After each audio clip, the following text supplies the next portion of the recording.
Você está no canal da Missão Ressignificar, gerando uma história de transformação genuína à luz da palavra. Compartilha, se inscreva, vai lá também, dê uma olhadinha nas nossas outras redes sociais.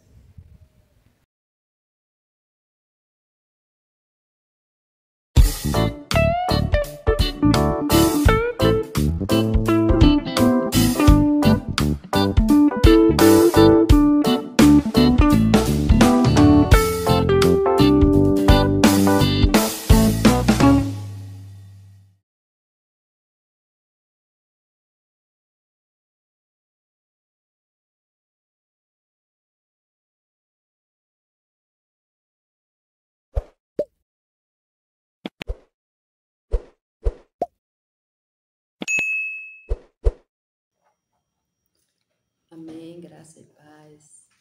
Que o Senhor Deus continue abençoando, despertando a sua casa, a sua vida, o seu ministério e o seu coração, em nome de Jesus. Hoje eu quero falar um pouquinho sobre algo que parece simples, mas no seu contexto tudo não é. Eu quero começar lá em Tiago, no capítulo 1.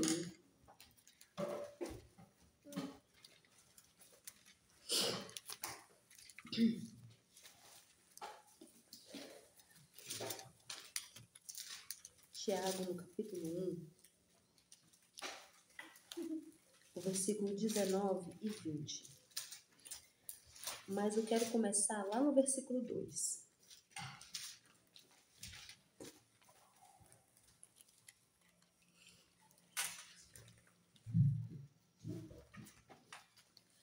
Aqui, Tiago, no versículo 2, ele começa nos apresentando qual é o propósito do sofrimento.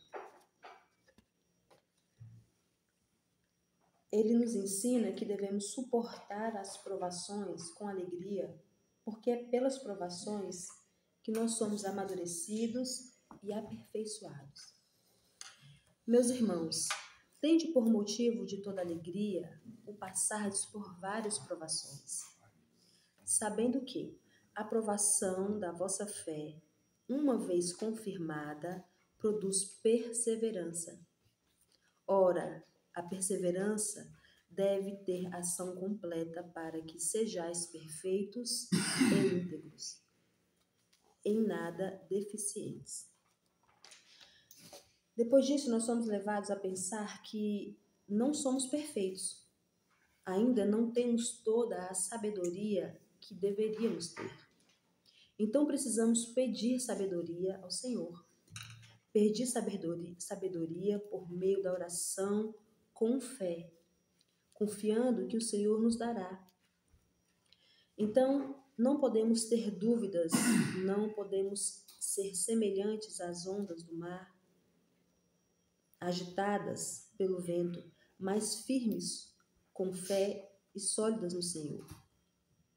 Versículo 5.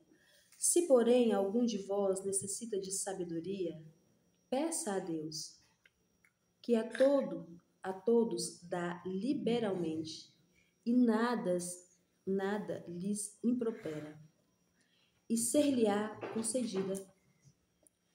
Peça, porém, com fé, em nada duvidando, pois o que duvida é semelhante à onda do mar, impélida e agitada pelo vento. Não suponha esse homem que alcançará do Senhor alguma coisa.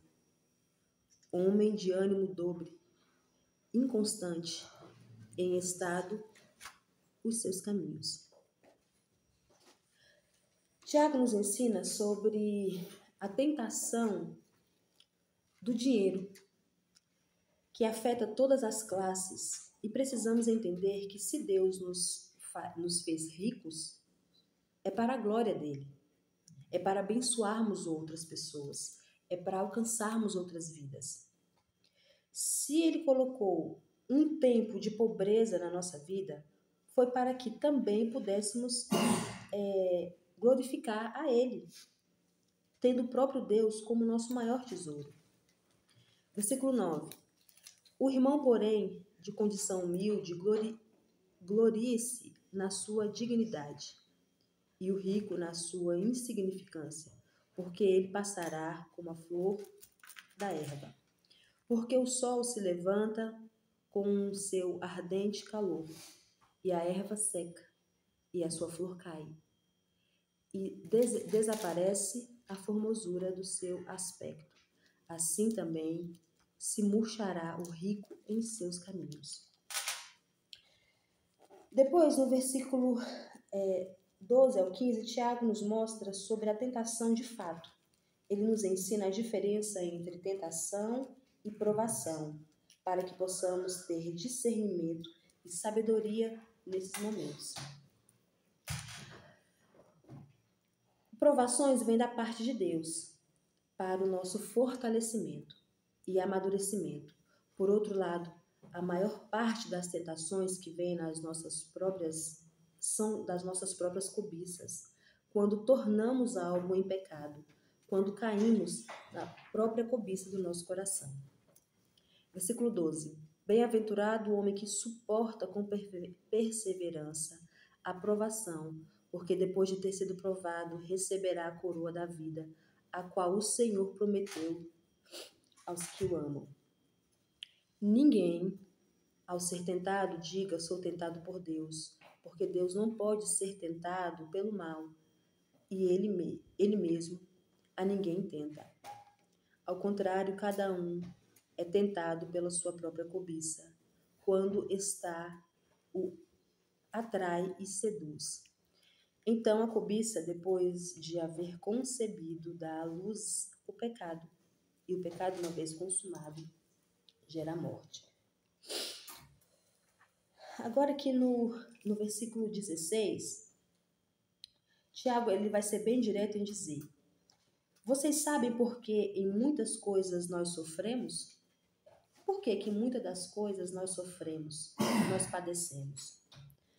Porque vocês se enganam, pensam que conhecem a Deus, mas não conhecem. Salomão já disse: o temor do Senhor é o princípio da sabedoria. Provérbios 1:7. Conhecer o Senhor, conhecer o caráter do Senhor, é o começo dessa jornada por sabedoria e redenção. Não vos enganeis, meus amados irmãos. Toda boa dádiva e todo bom dom perfeito são lá do alto, descendo do Pai das luzes, em quem não pode existir variação ou sombra de mudança. Pois, segundo o seu querer, ele nos gerou pela palavra da verdade, para que fôssemos como que primícias das suas criaturas. O versículo 19, que é onde eu quero chegar, ele diz assim: sabeis estas coisas, meus amados irmãos, todo homem, pois, seja pronto para ouvir, tardio para falar, tardio para se irar, porque a ira do Senhor não produz a justiça de Deus. Agora, eu queria que todos vocês fechassem os olhos. Fecha todo mundo os olhos. Vamos imaginar. Imagina aí que você está numa floresta escura. Você está enxergando nada, tudo escuro. Mas você tem uma lanterna nas suas mãos.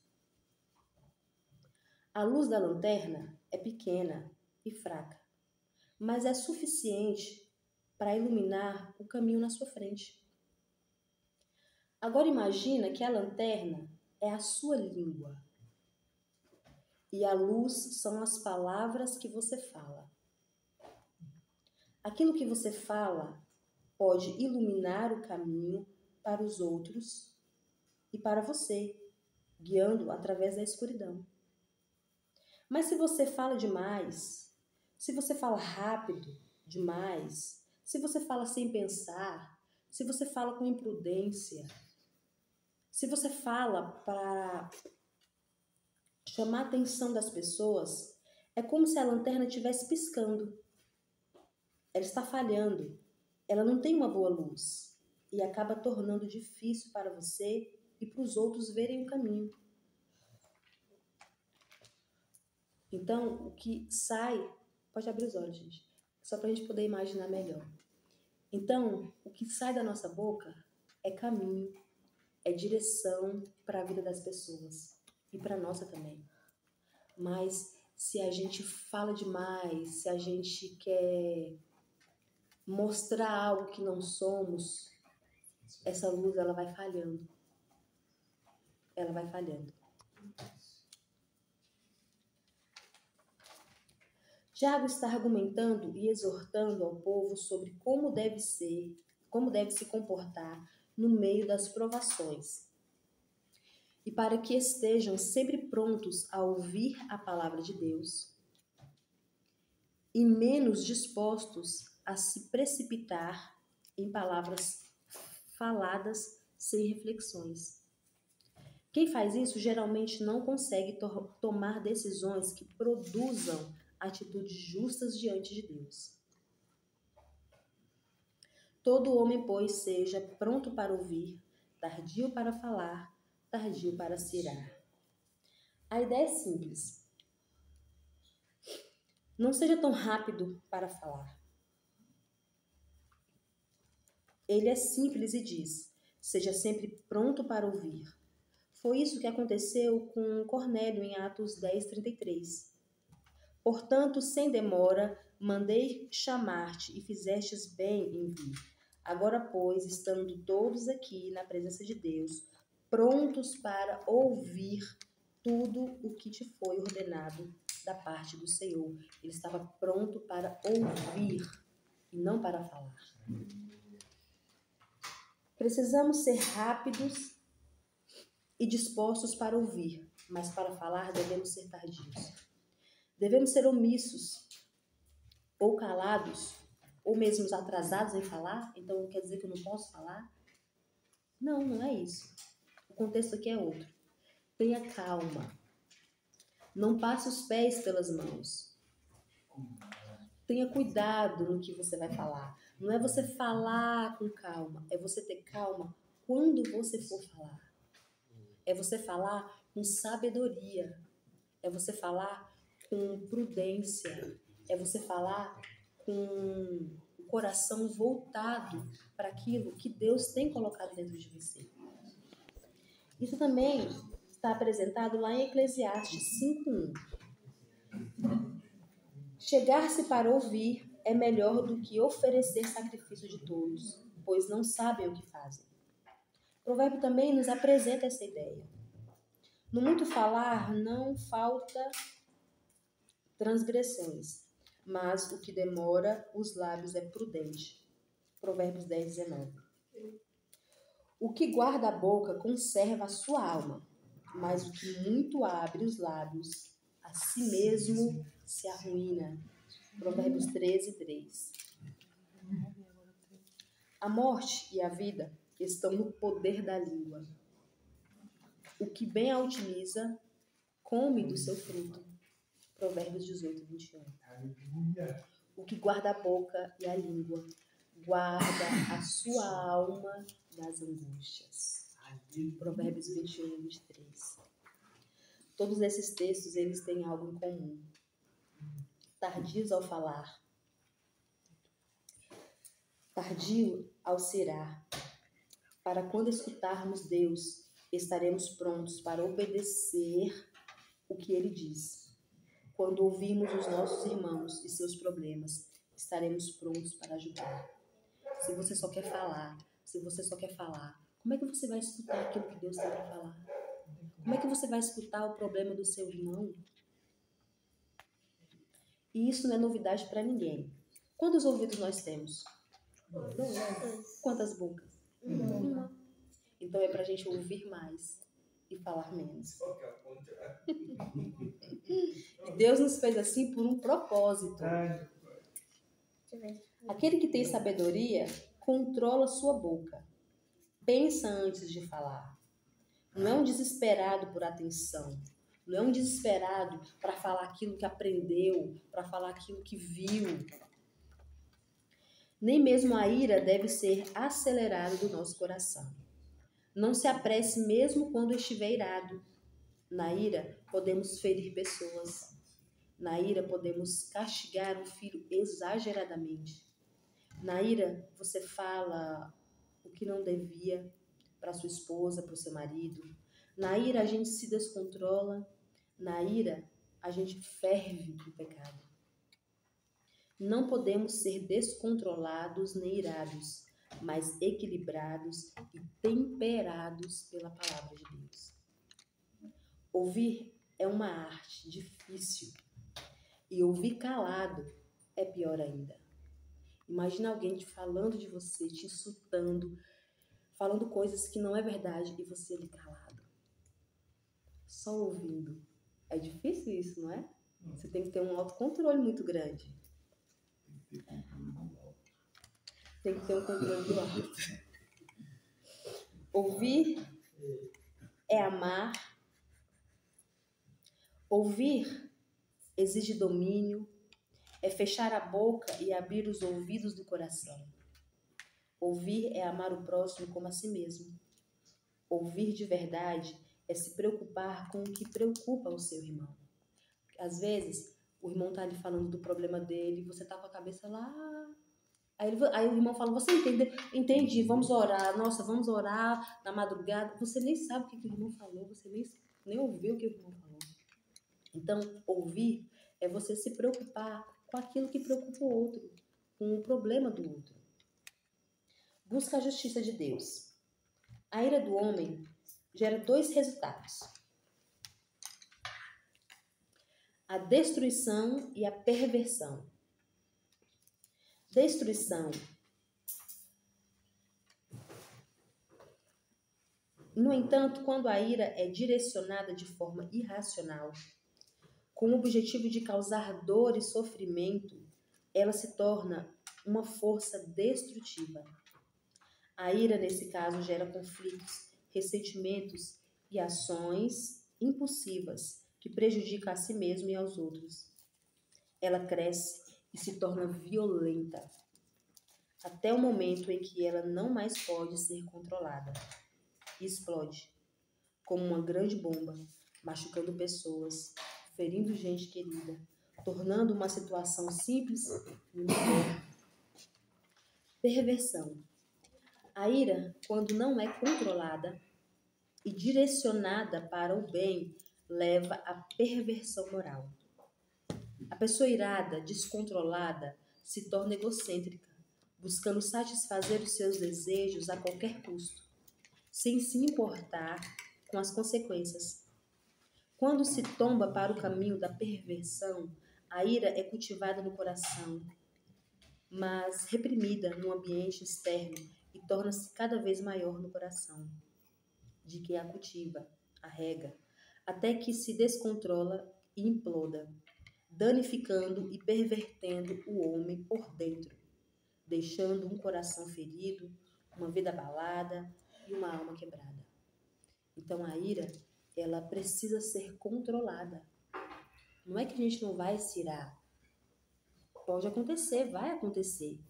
Mas quando isso acontecer, nós precisamos ter a sabedoria de Deus. Nós precisamos direcionar essa ira para algo que vá glorificar o nome do Senhor.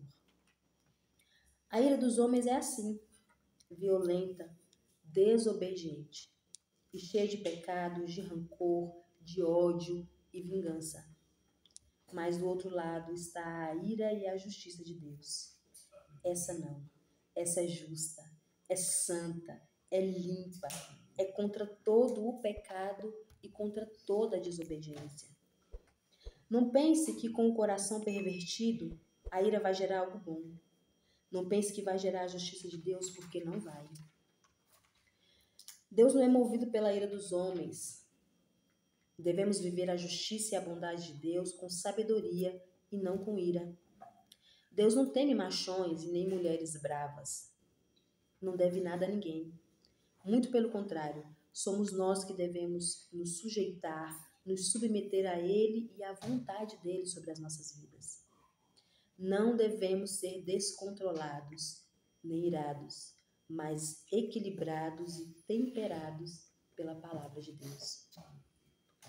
Imagina que você está numa sala cheia de pessoas. muitos, todos falando ao mesmo tempo. O barulho é ensurdecedor e é impossível entender o que alguém está falando. Agora imagine que uma pessoa na sala decida parar de falar e começar a ouvir. Ela se torna um ponto de calma e compreensão em meio ao caos. Essa pessoa precisa ser cada um de nós, prontos para ouvir, tardio para falar, tardio para se irar. Ela não contribui para o ruído e o caos, mas traz paz e equilíbrio.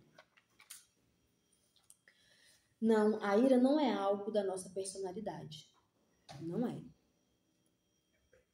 É que eu sou cabeça quente. A gente escuta muito isso. Eu falo mesmo, doa quem doer. É porque eu não levo desaforo para casa. É porque eu sou sincero. Esse tipo de coisa que nós fazemos não mostra a justiça e a bondade de Deus. Não glorifica o Senhor. Essas frases, essas atitudes e pensamentos somente demonstram a raiva que há em nosso coração. Essa raiva só revela quem verdadeiramente somos diante do Senhor. Cuidado com a boca.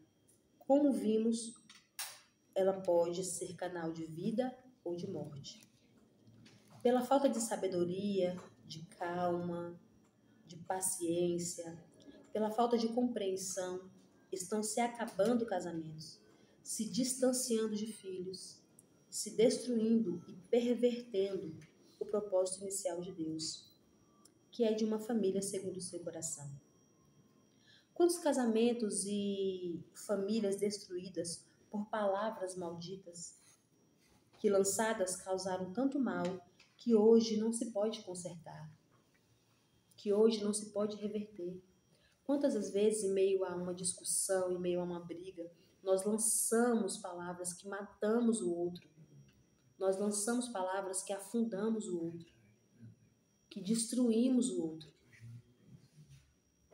Na hora da raiva, na hora da chateação, na hora da confusão, às vezes a gente acaba falando coisas que ferem profundamente o outro, que verdadeiramente matam o outro.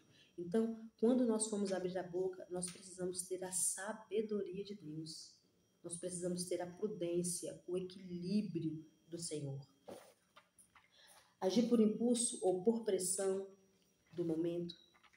Palavras descuidadas, muitas das vezes acompanhadas de espíritos irados. Agir com ira só gera mais ira. Pecado só gera pecado. Se você está com problema em casa, no casamento, com os filhos, com a esposa, com o marido, na igreja, no trabalho, a ira não vai resolver. Quando a gente percebe que está se irando, quando percebe que seu coração se deixou levar, lembre-se de Jesus. Volte sua mente, seu coração para a palavra dele. Force, se for preciso, os seus pensamentos a ter compaixão, amor pelo outro que está te ferindo ou por algo que está te ferindo. Então a gente precisa forçar a nossa mente. A gente não trabalha a nossa mente para na hora da ira, para na hora da raiva, abençoar o outro. Isso é muito difícil. Então, se preciso for, force a sua mente. Para tudo que está fazendo, sai do local, sai de onde você está e ore. E tenha compaixão e tenha amor pelo aquele que está te ferindo ou pelaquela situação que está te ferindo. Lembre-se de Jesus, que foi muito mais humilhado do que eu e você. Que foi muito mais agredido, violentado, pisado, mas mesmo assim agiu com obediência, com sabedoria. Tudo que Cristo falava era direcionado para abençoar o outro. Cuspiram nele, lançaram ele numa cruz, humilharam, tanto de coisa que fizeram com Cristo. Qual foi a palavra que ele disse? Ele abençoou, ele curou, ele salvou, ele transformou, ele encaminhou, ele ajudou, ele cuidou. É assim que nós precisamos ser. Enquanto uns estavam humilhando ele, caluniando, ele estava abençoando. Nossas palavras, nossas atitudes podem ser luz ou escuridão. Pode ser uma lanterna boa para apontar o caminho certo ou bagunça e confusão. Está em nossas mãos. Está ao nosso alcance. Eu quero terminar lendo Romanos, no Romanos 2, a partir do versículo 1.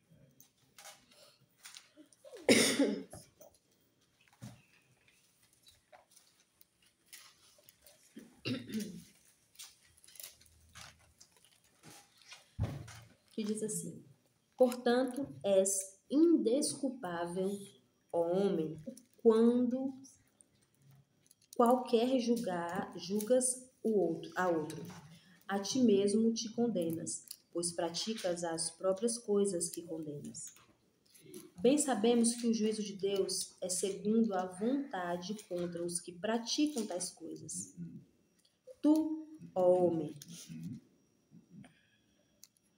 bem sabemos que o juízo de Deus é segundo a verdade contra os que praticam tais coisas. Tu, ó Senhor, que condenas os que praticam tais coisas e fazes as mesmas, pensas que te livrarás do juízo de Deus? Ou desprezas a riqueza da sua bondade e tolerância e longanimidade, ignorando que a bondade de Deus é que te conduz ao arrependimento? Mas segundo a tua dureza e coração impenitente, acumulas contra ti mesmo a ira para o dia da ira e da revelação do justo juízo de Deus, que contribuirá a cada um segundo o seu procedimento. A vida eterna aos que, perseverando em fazer o bem, procuram glória, honra e incorruptibilidade, mas ira e indignação aos faciosos que desobedecem à verdade e obedecem à injustiça. Não esqueça, você está no canal da Missão Ressignificar, gerando uma história de transformação genuína à luz da palavra. Nos acompanhe nas nossas outras redes sociais, amém? Senhor, nós te louvamos, nós te exaltamos e te agradecemos por essa oportunidade. Senhor, nós te pedimos, Pai, que o Senhor possa nos ajudar, Senhor amado, a cuidar do nosso coração, a cuidar das nossas emoções, Pai, a cuidar, Senhor amado, daquilo que sai da nossa boca. Pai, que possamos ter, Senhor amado, serenidade, temperança, Senhor amado, controle sobre aquilo que sai da nossa boca, para que seja apenas bênção para a vida do outro. Pai, nós te pedimos perdão por todas as vezes que nós iramos, Pai amado, e que pecamos. Todas as vezes que deixamos, Pai, a ira tomar conta, Pai, da nossa consciência, tomar conta, Pai amado, da nossa sanidade, Pai. Nós te pedimos perdão, Senhor amado, por todas as vezes, Pai, que nos descontrolamos, Pai, no falar, no agir, Senhor. Nos descontrolamos, Pai amado, em tudo aquilo, Pai, que precisávamos fazer. Nós te pedimos perdão hoje, Pai, em nome de Jesus. E que, para a glória do teu santo nome, Senhor amado, as nossas atitudes a partir de hoje, o nosso falar, Pai amado, seja, Pai, para glorificar cada vez mais o teu santo e poderoso nome. E é em Cristo Jesus que nós oramos e agradecemos. Amém.